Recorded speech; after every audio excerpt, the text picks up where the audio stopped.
everybody, how are you? Welcome to Let's Talk Live tonight. All right, I'm adding my friend Richie, and he should be on in a little bit. So this is the Mental Health Awareness Month, and we get to talk about mental health, men's mental health.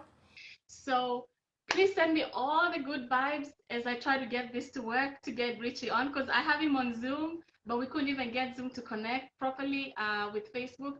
So we're gonna see if he's gonna be able to come on and join me, all right? So here we go. So anyway, so mental health awareness, the month of mental health awareness is about ending the stigma about mental health, because that's one of the hardest topics to talk about, one of the hardest things to discuss. And so that's why we want to end that stigma, be able to say that it's okay, especially for men, to seek help, to talk to somebody when you're going through stuff. Because we all know, all of us have men in our lives. We have fathers, brothers, husbands, friends, cousins, uncles, grandpas, just men in our lives that we care about that might be going through stuff that they've never talked about. And yet, talking about it would be a way for them to be able to get over whatever is going on. Yes, Richie! Yay! Hey, how's it going? So guys, I'm gonna give you the official thing about Richie. He's a mental health counselor, he's a mentor, he's a consultant. And the way we met him, the way I met him was true. We have an organization, not an organization, an initiative called Chat and Chew. My friend and I, Kenya, and she's on here, I can see her. Hi, Kenya. We Hey, started, Kenya. yeah, we started a hangout of African American Black therapists of every descent in the diaspora here in Palm Beach. And that's how we met Richie. He's one of the guys who's been attending and giving us a lot of insight, especially on men's mental health and men's health. So Richie is a consultant and founder of the Mind and Matter Psychological and Social Logical Center. He got his master's from Bowie State University in Maryland with a certification in psychotherapy. And then he got his bachelor's degree in sociology and juvenile justice from FAMU, Florida Agricultural Mechanical University. By the way, is FAMU an HBCU? Yes, it is. Yay! That's what I Yes, it thought. is. Awesome, awesome. Hey, Kenya, I can see her comments on there. So, so he aspires to be the voice of Black males around the world, providing an accurate depiction in statistical data, publishing appropriate mental health approaches and techniques. And his specialty is in mental health. So Richie, I'm just gonna like go out and just have you tell a little bit about yourself and why you're passionate about men's mental health. Okay. Um, so I'm originally from West Palm Beach, Florida. And what really got me involved with men's mental health is my upbringing and my own personal experience in life, and just kind of seeing how every literature I read, Black men were leading in suicide rates. Black men had the highest incarceration rate. Black men had the highest in pretty much every health field. And so just kind of looking at the few individuals I was able to help and realizing if I was to help them to change their narrative, that they would have a better outcome. And if they have a better outcome, then I would have a better outcome. Then we as a community would have a better outcome.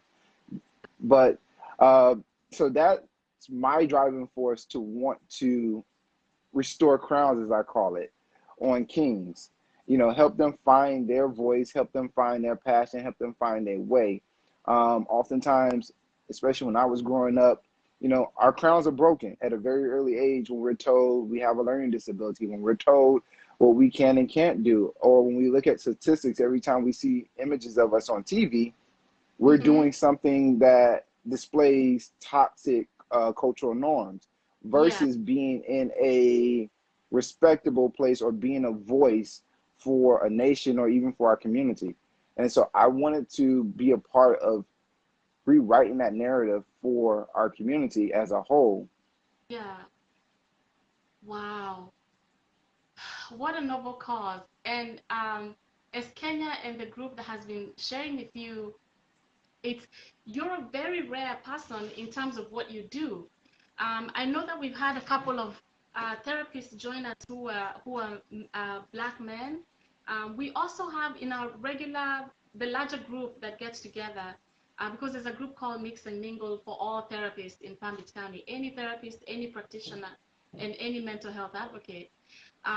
But it's been really amazing, at least getting to hear your voice and your knowledge and your view about men's mental health. So the first thing I want to ask you is, what do you think compels men to seek mental health? Because it's really hard to get men to seek help for mental health. So what Hmm. do you think would compel them? From my experience working with men, it's when they come to that place where they feel stuck. They Okay. know something is wrong with them, but they're not sure exactly what that is. Oftentimes, their girlfriends, their moms, somebody in their life would have encouraged them to go seek therapy. Now, Yeah. it may take them a while to come see a therapist because you have these stigmas about what therapy really is. Yeah. But once they get to that place where they're just tired of being tired, they'll come seek therapy. They seek therapy for relationship issues, childhood trauma, men Yeah. issues, uh, identity issues, as far as who they should be and where their place in this world is, or even being able to balance out their lives and not disappoint anyone in their lives. Yeah. Yeah. Wow. So is it a misnomer maybe to say that guys seek mental health when all else fails? Is Well, Or is that just a stereotype that you carry? You know what I mean? yeah, I won't say it's when it's all else fails. I think when they want to propel themselves, when they want to get to the next level, and they're seeing that the ways that they're going about it now is not working. Yeah, So it's not that it's failing, it's just more so they're aware and now they want to elevate themselves. yeah, yeah. Wow. So then, what are some of the reasons that you think that you know, not even think, that you know, right? That you know that guys don't want to seek therapy. Um, Uh, I they would need say, therapy. Yeah, they do yeah, need yeah. therapy, but they don't want to go. Why? What do you think are some of the reasons? I think part of it is the stigma. I'm crazy. People think I'm crazy. I'm not crazy. You know, they Yeah, look at it from what I call Hollywood version of what mental health is, and straitjackets, a mental hospital, medication labels, and that kind of pushes them away from wanting to seek therapy. But also, as a man myself, as an African American man myself, I think we're very protective of our vulnerability. yeah. We're Okay, not that's going to allow everybody in that space with us because yeah, not everybody means well. But once we let you in that space, yeah. now we can do that work. Wow. So what are some of the ways, how can the women, because it's usually women, sisters, aunties, girlfriends, wives, friends, who end up telling a guy, maybe do you want to talk to somebody? So what is the best way to encourage the men in our lives to talk to someone without coming across like we're telling them, you've got a problem? You know what I mean? Yeah, or them saying, I'm talking to you right now. So why do I need to go talk to somebody else? Yeah, yeah, And so one of the things that I would recommend is saying, hey, I think you should talk to a guy. yeah, Maybe you got some things that you want to vent about, or you want to, talk to somebody who is non-biased and really break down what therapy truly means. For yeah, example, when I talk to young men at the school, of course we go through the depression and I teach them coping skills and things of that nature. But yeah, when we get towards the end of what we develop in their treatment plan, I say, hey, is there anything else that you want to talk about within therapy, such as did you make the right decision by dumping your girlfriend, or are you overthinking the situation? And how can yeah, you put this into perspective for you in your world? And that's when I found with them, it takes a whole new life for them to say, wow, I can see things from a different perspective and not from the therapist, He just created this for me. I'm the one who chose which route I should take, and I developed my own perspective. He just challenged my different thoughts. Yeah, yeah. Wow. Kenya says in the comment, also when men are seeking healing, they don't want to be emotionally affected by the things of the past. So they're ready to seek a healing-centered space and trauma-informed care. What happened versus what's wrong. What do you think about Yes, I agree. I agree 100% with Kenya with that. It is a vulnerable space, and men are not, we oftentimes don't allow everybody in that space for many reasons. Toxic masculinity. We can't be seen soft. We can't cry. Nothing is wrong with us. Yeah, Even though on the inside, everything is wrong with us.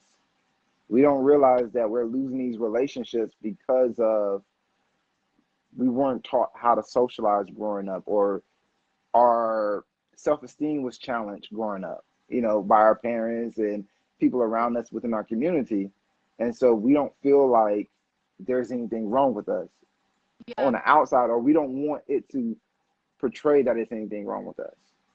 And yeah, so we let it build up on the inside until sometimes, we lose relationships. We don't have proper relationships with our kids. We're not as impactful within our community, or we yeah, turn to substance abuse. Like Kenya said, we have to be willing to come into that healing space and get into some trauma informed care so that we can heal from that, but not dwell so much on the past, yeah, but understand how it shaped us and where we should be at now moving mhm, forward. yeah. Wow. What about when the guy responds by saying, all I need is Jesus and my Bible and prayer? Prayer, faith, that's it. When you see a counselor, then you don't have faith in God, you know? Yeah. And my response to that is just like the Bible. The Bible says God created healers. Therapists are healers. Doctors are healers. So you pray and he sends you a therapist to help you get with, heal from those situations. Or you go to a doctor and he provides them a skill set to provide surgery for you. Yeah, So, we can look at it from, different perspectives saying, okay, all I need is God. But then you can challenge it in a safe way where you're not challenging their religious belief, yeah, but in a way where it is congruent with their religious belief. yeah, yeah. I like that. I like that. Where you are encourage. I like what you said because I heard you say that you are encouraging them to seek help, but you're not diminishing their faith in God or telling them their faith in God or the Bible or Scripture is not a big in Hmm. their lives. God and this. Talk this out. The same way you go see the doctor when you have a headache or you need an MRI scan or whatever it is the same way that God has given this gift. So then that means it's also important to find the right therapist, right? Yes, yes, it's extremely important to find the right therapist. Yeah, Um, okay, so therapy is a commitment. It's a committed relationship with you and your therapist, right? yeah, And you both have to go through a speed dating. When they give you the free 15-minute consultation, that's you getting to know that therapist and that therapist getting to know you. As a therapist, we need to know our own biases and know what we can and cannot handle. So if we hear something in that consultation that we know we can't handle, then we're going to refer you to someone else that can possibly handle that situation for you without, creating any unethical dilemmas for ourselves.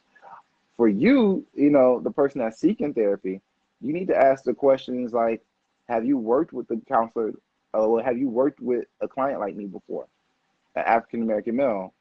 Tell me yeah, what approaches that have you, used with them, and what is your success rate? What techniques and approaches do you use? You yeah, know, you want to start asking all these different questions and make sure that that therapist is in line with what you're trying to accomplish. yeah, yeah. I like that because you're telling them it's okay to ask hard questions of the therapist.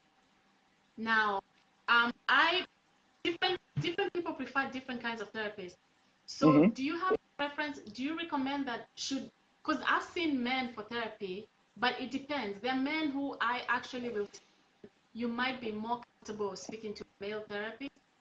So, would that be more of a personal choice if they feel that way? Because I've seen men see both kinds of therapists and see therapists actually of different cultures as well. Hmm.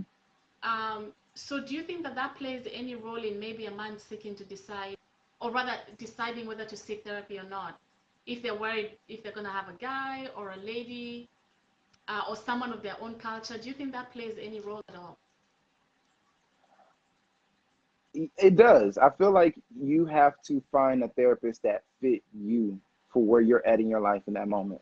Yeah, You know, there might be some black men that don't want to work with men, or they're not ready to work with men at that point. They want to yeah, work with women, just depending on where they're at. For some true. people, culture is not uh, a thing for them. They just Yeah, kind of want healing. And we can't forget, sometimes you get kind of involuntarily thrown into therapy through the court system, through your jobs. And so you might not necessarily have a choice in who your therapist will be. But yeah, honestly, I think perfect therapy, great therapy, I don't want to say perfect, great therapy is when it's voluntary and you find a person that matches with you and what you're trying to accomplish. that gels with you. Yes. Um, what do you think then, since now we're moving on to black men specifically, and this would be black men across the diaspora, even though black men are different culturally, depending on zones and depending maybe on countries like the Caribbean, African, Haitian men, African American. You get to see all those different groups right here in South Yes. Florida. So, what do you think are the unique issues that are faced by black men in regards to therapy?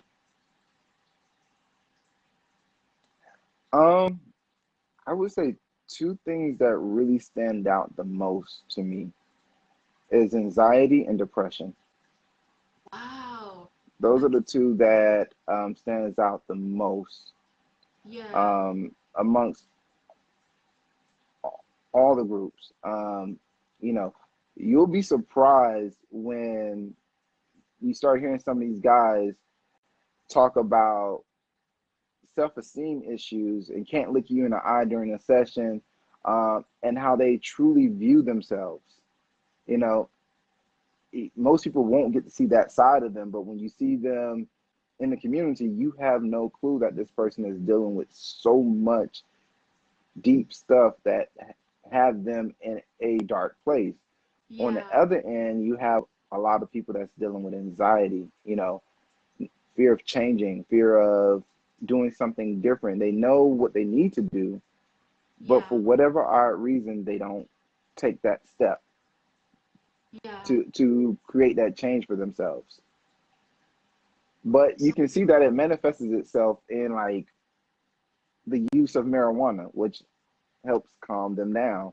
You know, the sale of alcohol. You see it in all these different aspects where you can see how those things are present and how uh, self-medicating help them to deal with it and cope with it. yeah, yeah. So that's a good thing. Thank you for bringing that up, that the self-medicating so that you don't have to deal with the actual issue. And Hmm. I know Kenya posted on there too that Mr. Ernest Williams, faith can't fix what you won't face, right? Um, Exactly.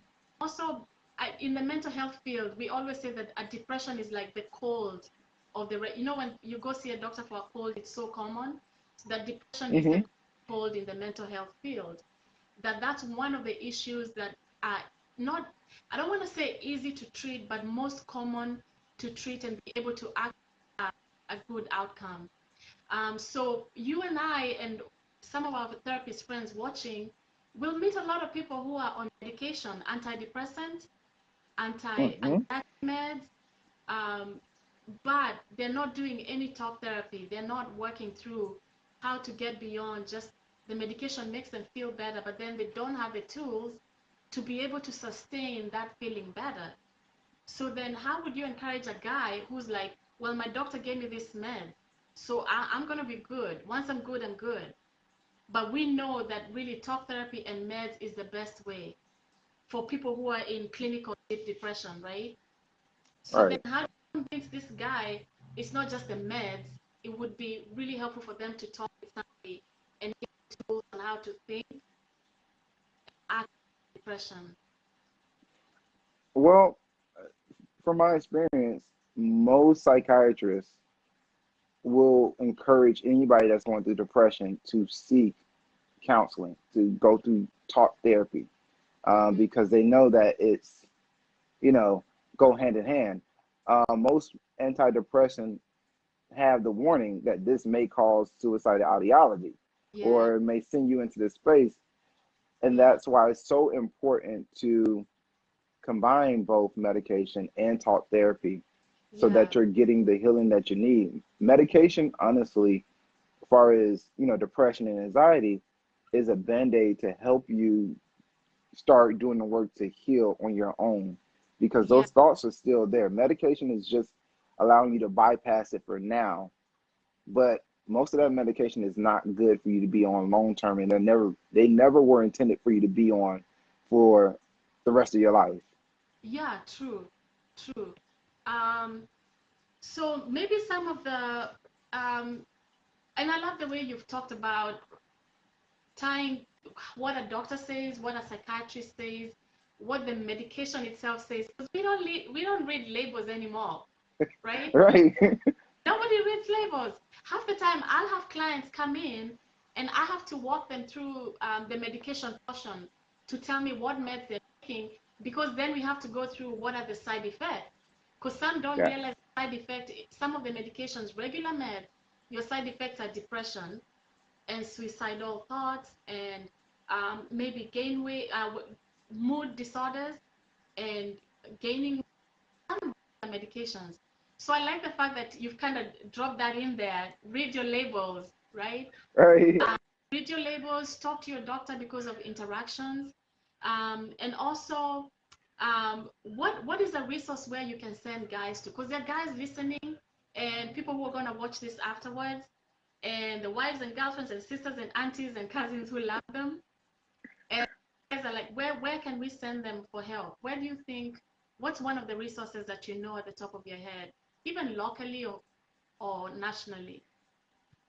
I would say start out with Psychology Today. True. Go to Psychology Today. You can actually, you know, customize what you're looking for in therapy. Whether you Yes. want a black male, black female, white female, Hispanic, what you're working on is very personalized. And you can also find psychiatrists there. You can find life coaches there. Basically, you can find what you want on that. Also, 411, calling 411, they'll be able to give you information within your community where you possibly be able to find, you Yeah. know, free therapy. Um, Nonprofits. Locally, we have Community Partners of South Florida. They provide outpatient therapy, talk therapy, as Yeah. well as for young men who are in school. Most schools in Palm Beach County have co-located therapists, which are pretty much free for students at that particular high school or middle school or elementary school. Yeah. So it's out there. Really, it's just ask the question wherever you're at, and someone will be able to point you in the right direction. Yeah, thank you so much for pointing that out because we both are on psychology today. We both have profiles on psych today. And it's true that you can customize it to whatever you're looking for. I also want to add it's pretty much all cultures. Every single culture you can think Yes. of, there's a therapy representing that culture. Christian therapists are on there too because we get to designate if you're a faith person. Here in Florida, there's also South Florida Association of Healers. If you're looking for Christian therapists, they are all licensed and they also are believers. And then for us who we kind of belong to Black Therapists Rock, if you want to find just a list of Black therapists around the country, because we're talking about men's health and Black men's health. There are also a ton of resources. Like Richie said, 411 is one of the best resources. Absolutely. Yeah, and I know they made, I want to say I don't know if they made the suicide line into a three-letter number. I forget the number. But I believe it's approved for it to become an easier number to remember. And Hmm. I'll put it in the link below. Other than that, Richie, what are some of the fun things that you like to do for your self-care? Okay. Well, first off, I want to give a big hello to my cousin who's visiting or who's on here from Ohio checking us out. Okay, awesome. Um, so, which I found through AncestryDNA.com. So, Wow, for real? yes. Also, I want to say, as far as self-care, what do I do personally? I believe in meditation. I believe in all forms of meditation, not just sitting and humming, but doing meditation, meditative bike ride, meditative walking, um, being mindful, like just kind of going outside and being aware of your surroundings, smelling the air, touching the water, just kind of grounding yourself. Also, reading. Um, find something that is not rooted in something that you're interested in. It's Yeah, almost like trash TV, but in a book to kind of allow your mind to kind of go somewhere else instead of um, focusing on something that's going to create more stress for you. So yeah, those are the couple things that I personally do. yeah. Thank you for mentioning meditation because a lot of people, it's easier sometimes for ladies to talk about meditation than for guys. So thank you for saying Hmm. that. We've talked about meditation on the show before. Julius talks a lot about it, meditation and mindfulness. So thank you for bringing that up because you just reinforced that men do meditation and mindfulness, and it's really, really good and healthy for you, especially in setting your frame of mind. And guys, if you're watching this, Kenya has put a ton of resources there for Healthier Delray Beach and organizations here in Palm Beach County and nationally that you can find help in Psychology Today. And you can also reach Hmm. out if you can't figure out what the referrals are. You can feel free to get a hold of me. Richie, do you want people to be able to get a hold of you? Because I know you're so popular, you've been so busy, but I know you're not really seeing people one on one as such, except for special occasions. So maybe tell us Yes, if correct. anyone wants to consult with you, maybe have you speak or do a workshop or teach on men's mental health. How can they get a hold of you? Well, one, you could add me here on Facebook, send me a message. You can also reach me at my email, which is Richie B. Haines at outlook.com, and I'll respond quickly. I am also on Psychology Today as well as Richie B. Haines, so you can also leave a message there and I'll get it. And my contact number is in there also. Yeah, awesome. Awesome.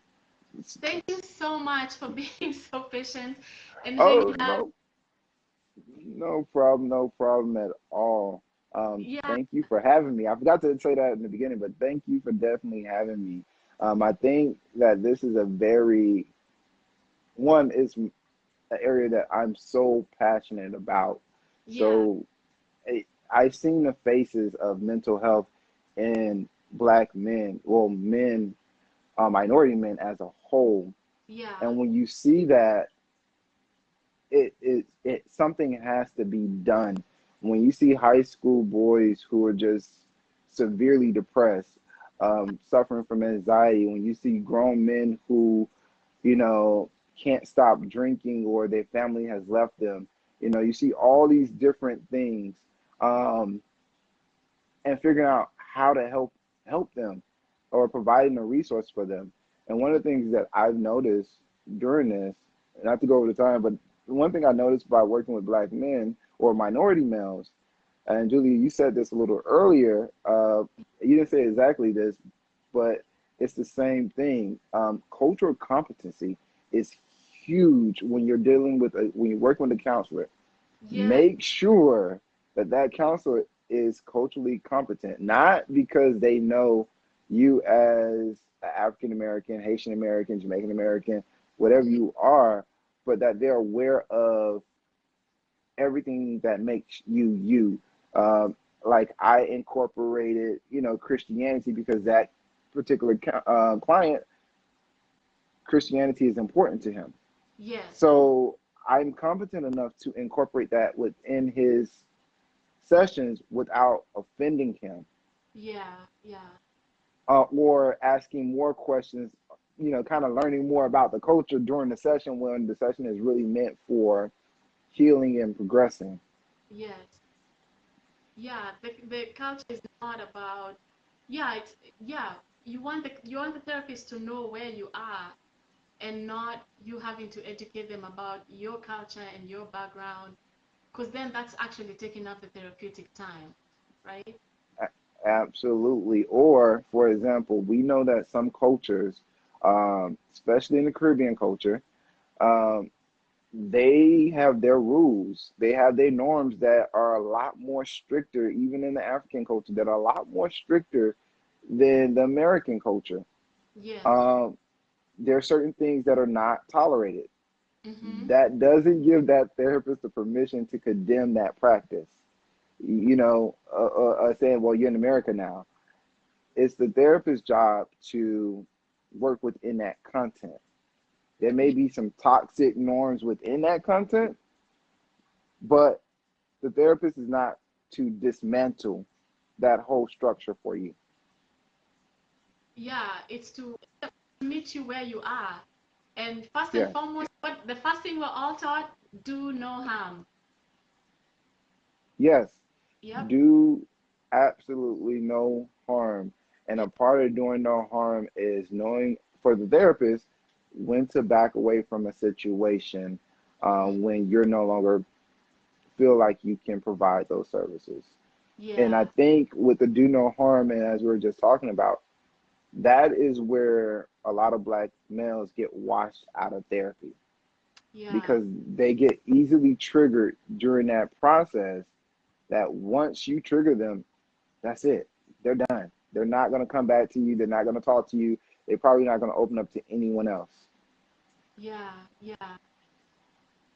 Wow. Thank you for saying that. And then having to deal with the trauma, because this month we're going to be talking about, and I know we're going to have the conversation too in our therapist groups, about trauma-informed care, and especially dealing with trauma in the Black community right now with all the stuff that's been going on with the racial justice issues, but also Hmm. in the church, as people are going through different things. COVID is over. Hmm.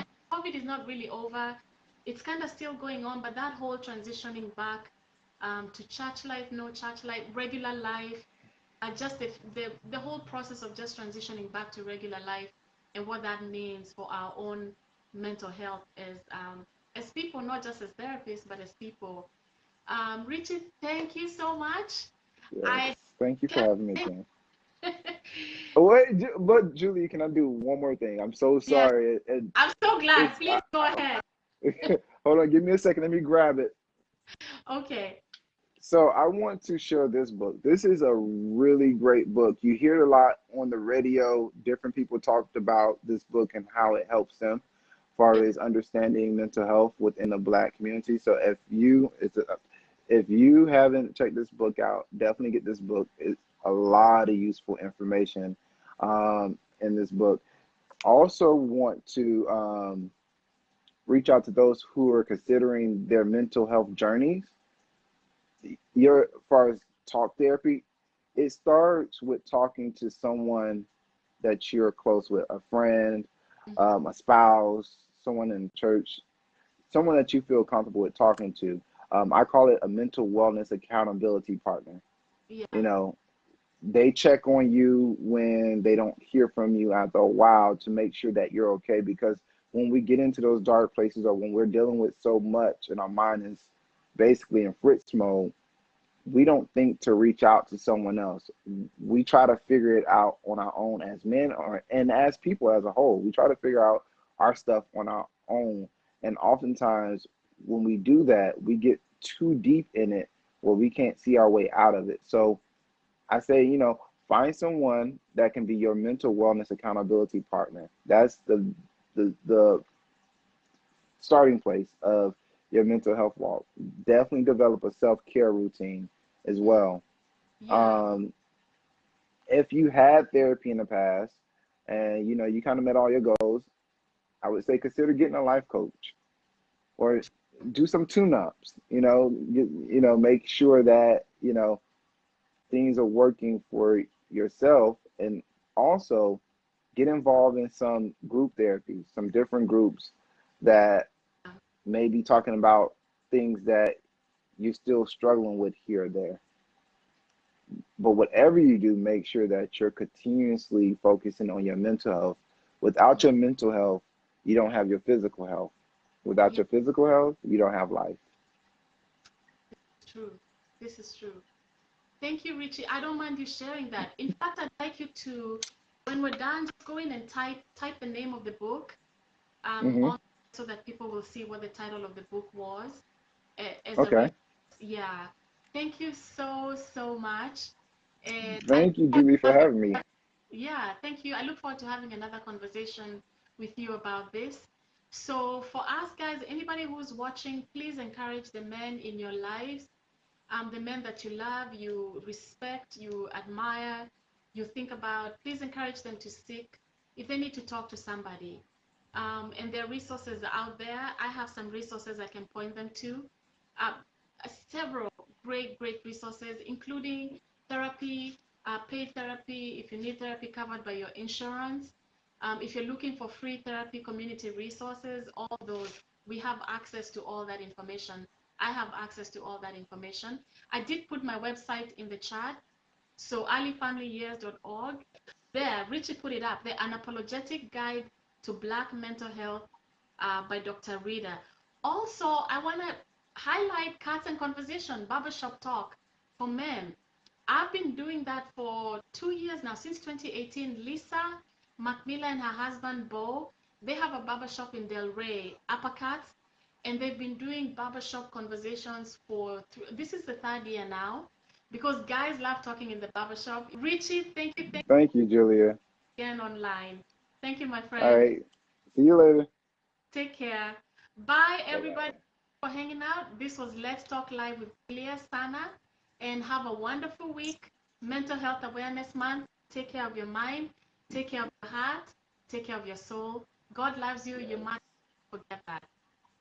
Good night.